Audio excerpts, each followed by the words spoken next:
बहुत दिनों की बात है। किसी शहर में रमन, घीसा और राका 3 चोर रहते थे। तीनों को थोड़ा थोड़ा विद्या का ज्ञान था। तीनों चोरों को विद्या का ज्ञान प्राप्त होने के कारण बहुत घमंड था। विद्या द्वारा तीनों चोर शहर में बड़े बड़े लोहे की तिजोरियों को तोड़ देते थे और बैंकों को लूट लिया करते थे। इस तरह तीनों चोरों ने शहर के लोगों की नाक में दम कर रखा था। एक बार तीनों चोरों ने एक बड़े बैंक में डकैती करके सारा माल उड़ा दिया। तब पुलिस को खबर हुई तो तीनों चोरों को पकड़ने के लिए तलाश करने लगी, मगर तीनों चोर पास ही के एक घने जंगल में भाग गए। तीनों चोरों ने देखा कि जंगल में बहुत सी हड्डियां बिखरी पड़ी हैं।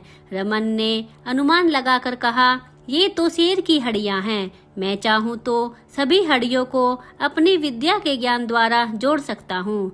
घीसा को भी विद्या का घमंड था, सो वह बोला, अगर ये शेर की हड्डियां हैं तो मैं इनको अपनी विद्या द्वारा शेर की खाल तैयार कर उसमें डाल सकता हूँ। रमन और घीसा की बात सुनकर राका का भी घमंड उमड़ पड़ा। उसने कहा, तुम दोनों इतना काम कर सकते हो तो मैं भी अपनी विद्या द्वारा इसमें प्राण डाल सकता हूँ।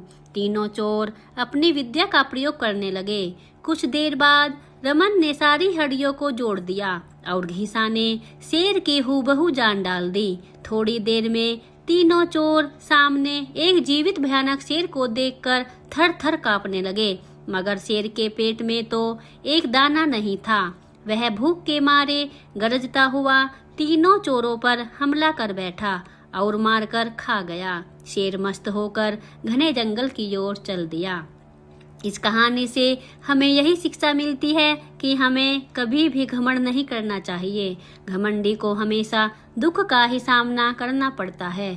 यदि तीनों चोर अपनी विद्या का घमंड न करते तो उन्हें जान से हाथ न धोना पड़ता।